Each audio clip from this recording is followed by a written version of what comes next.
Hello WhatsApp, সবাই কেমন আছেন? চলে এলাম আরেকটি নতুন ভিডিও নিয়ে। আজকে আমরা যাব হচ্ছে বাংলাদেশের জাতীয় মসজিদ বাইতুল মোকাররম মসজিদে। তো ফাইনালি আমি আর মাসুদ ভাই আমরা রেডি, আমরা বাসে উঠে পড়ছি বাংলাদেশের জাতীয় মসজিদে যাওয়ার জন্য। 1959 সালে ব্যবসায়ী হাজী আব্দুল লতিফ ইব্রাহিম বাহনী একটি বিশাল জাতীয় মসজিদ নির্মাণের ধারণা নিয়ে আসেন, যা নির্মাণের জন্য তখনকার সামরিক প্রশাসক মেজর জেনারেল ওমরাও খানের কাছে প্রস্তাব জানান। একই বছর বাইতুল মোকাররম মসজিদ সমিতি গঠন করা হয় এবং পুরনো এবং নতুন ঢাকার সংযোগস্থলে 8.3 একর জমি নির্বাচন করা হয়। এটি ছিল পূর্বে পল্টন হাওর নামে পরিচিত একটি বড় পুকুর। 1960 সালে 27 জানুয়ারি পাকিস্তানি রাষ্ট্রপতি আইয়ুব খান শিলান্যাস করেন এবং নির্মাণ কাজ শুরু করেন।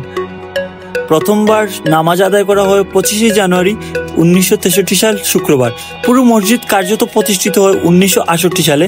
1975 সালে বাংলাদেশের সরকার মসজিদের ব্যবস্থাপনা ইসলামিক ফাউন্ডেশন বাংলাদেশের কাছে হস্তান্তর করে। পরবর্তীতে 2008 সালে সৌদি সরকারের অনুদানে মসজিদ সম্প্রসারণ করা হয়। মসজিদের নকশা করে আব্দুল হুসাইন এম তারিয়ানি উৎসাহ দেন তার ছেলে ও প্রকৌশলী মইনুল ইসলাম। এটি একটি বিশাল কিউব ঘন আকৃতির গঠনে নির্মিত, যা কাবা আকৃতির সাথে নকশাগত মিল রয়েছে।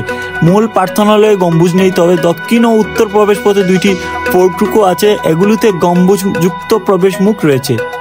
মসজিদটি 8 তলা বিশিষ্ট এবং 99 ফুট উচ্চতায় নির্মিত। মসজিদের অভ্যন্তরে দুটি খোলা যোগ রয়েছে, যা আলো ও বায়ু প্রবেশে সহায়তা করে। সম্পূর্ণ কমপ্লেক্সে দোকান ও অফিস, লাইব্রেরি ও পার্কিং এরিয়া রয়েছে।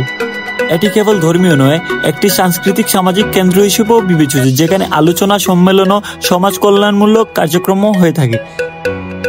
বলতে বলতে চলে এলাম আমরা সুপ্রিম কোর্টের সামনে। তো অল্প কিছুক্ষণের মধ্যে আমরা বাইতুল মোকাররম মসজিদে চলে যাব।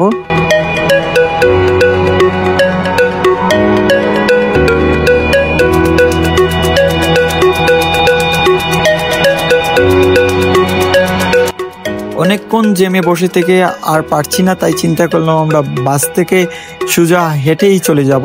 তাই আমরা বাস থেকে নেমে পড়ছি। তো ফাইনালি আমরা চলে এলাম বাইতুল মোকাররম মসজিদ, যা গুলিস্তানে অবস্থিত। স্টেডিয়ামের ঠিক পাশে হচ্ছে বাইতুল মোকাররম মসজিদ। এই হচ্ছে বাইতুল মোকাররম মসজিদের আপনার গেট। আমরা ধীরে ধীরে আমরা বাইতুল মোকাররম মসজিদে প্রবেশ করব। এটা হচ্ছে আপনার বাইতুল মোকাররম মসজিদের ছাদের উপর। তো অনেক মানুষ, আজকে যেহেতু মঙ্গলবার, তো অনেক মানুষ এই জায়গায় আতর বিক্রি হচ্ছে ইত্যাদি। তো ফাইনালি দেখেন কতটুকু সুন্দর বাংলাদেশের জাতীয় মসজিদ বাইতুল মোকাররম মসজিদ।